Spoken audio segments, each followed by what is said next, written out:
दोस्तों, मेरे जाने के बाद मेरी संपत्ति को कौन संभालेगा? ये सवाल रोज आप कहीं ना कहीं सुनते होंगे, पढ़ते होंगे, देखते होंगे। तो आज इसी बात पे चर्चा करने के लिए मैं आपके सामने आया हूँ। मैं मनीष जैन। आज हम बात करेंगे वसीयत के बारे में, विल के बारे में। एक बहुत महत्वपूर्ण डॉक्यूमेंट है हमारे कानून व्यवस्था का, जिसमें कोशिश की गई है कि इसमें बताने की कोशिश ये रहती है कि आप जब जाएं तो आपके द्वारा जीवन भर मेहनत करके जो कमाई गई प्रॉपर्टी है उसका निस्तारण कैसे होगा, कैसे वो आपके उत्तराधिकारियों को मिलेगी।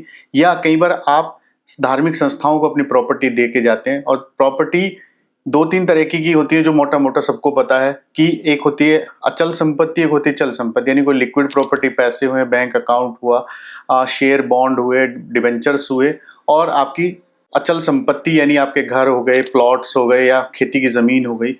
इस तरह के जो फिक्स चीज़ें हैं। तो इन दोनों के लिए जो आपने खुद से अर्न करी गई हो, ये ध्यान रखिएगा, जो आपने खुद से अर्न की है उसी के लिए आपको विल बनाने का अधिकार मिलता है, मोटा मोटा। तो विल बनाने के लिए आपको क्या करना है? सिंपल सा कानून है।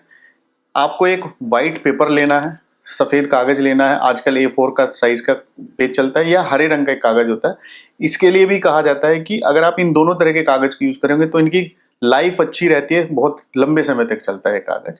तो आप एक कोरा कागज़ लीजिए और उसमें शुरू कीजिए लिखना कि मैं फला फला फला, मेरा दिमाग बहुत अच्छा है, मैं स्वस्थ मन से, स्वस्थ तन से, या कई बार स्वस्थ तन भी ना हो लेकिन मन बिल्कुल स्वस्थ होना चाहिए, बुद्धि बिल्कुल ठीक होनी चाहिए।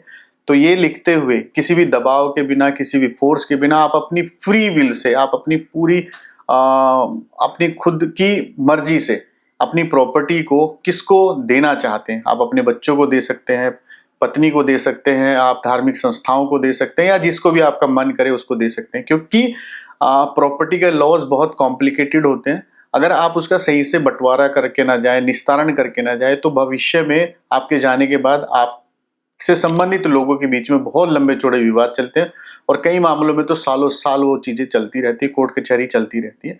तो उससे बचने का तरीका है वसीयत कर देना। आप जीते जी वसीयत कर सकते हैं। 18 से ज्यादा उम्र का कोई भी व्यक्ति वसीयत कर सकता है, क्योंकि आयु का, मृत्यु का कोई भरोसा नहीं कि आप कितने दिन जी सकते हैं और कब आपकी दुनिया छोड़ने के दिन आ सकते हैं, किसी को कुछ नहीं पता इस बारे में। तो आप 18 के बाद कभी भी वसीयत बनाएं, और वसीयत बनाने के लिए आपको अपनी प्रॉपर्टीज के बारे में बताओ, और जिसको देना चाहते हैं उसका क्लियर नाम लिखिए, उसकी सारी डिटेल लिखिए कि आप अपनी प्रॉपर्टी इसको देना चाहते हैं, किस किस प्रोपोर्शनेट में देना चाहते हैं। अगर आपके 2 बच्चे हैं, 4 बच्चे हैं, 6 बच्चे हैं, या आपको कोई रिलेटिव है जिसने आपकी सेवा करी हो, तो आप उसको देना चाहते हैं, उसका नाम क्लियरली मेंशन करिए और बताइए कि उसको क्या देना है। जैसे किसी को प्लॉट देना है, किसी को मोबाइल देना है, किसी को शेयर देने हैं, किसी को आपको पैसे देने जो अकाउंट में है। तो इस तरह की सारी चीजें आप बिल्कुल क्लियर लिख के जाइए, और 2 गवाहों के उस पर साइन होने चाहिए। और ध्यान रखिएगा, वो गवाह आपके विल का हिस्सा नहीं होने चाहिए कि आप किसी गवाह को या विटनेस को प्रॉपर्टी का कोई शेयर भी दे रहे हैं और उसे गवाह भी बना रहे हैं। ऐसा करेंगे तो विल कई बार इनवैलिड हो जाती है। तो आप उन्हीं लोगों को गवाह बनाइए जो उस शेयर में, उस प्रॉपर्टी में किसी भी तरह का हिस्सा आप उसे नहीं दे रहे हैं, किसी भी तरह की जिम्मेवारी आप उसे नहीं दे रहे हैं।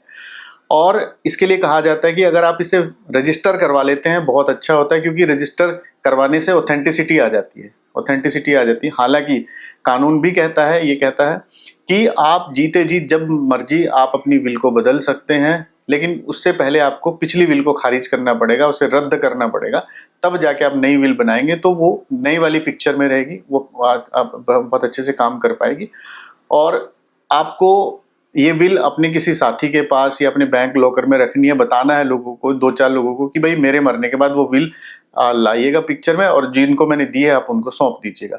अगर आप ऐसा करते हो तो आप दुनिया के सबसे अच्छे व्यक्ति माने जाएंगे, क्योंकि आपके बाद आपकी संपत्ति का बंटवारा प्रॉपर मैनर से होगा।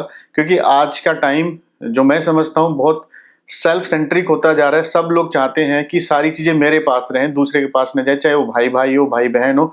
अब तो प्रॉपर्टी में बहनों को भी अधिकार दे दिया गया है। तो कई बार सिचुएशन थोड़ी गड़बड़ हो जाती है, टफ हो जाती है, कि बहनें भी अधिकार मांगती हैं, या कोई उन्हें उकसा देता है। बहुत सारी सिचुएशंस है, कोई मतलब कोई लिमिट नहीं है इन सिचुएशंस की।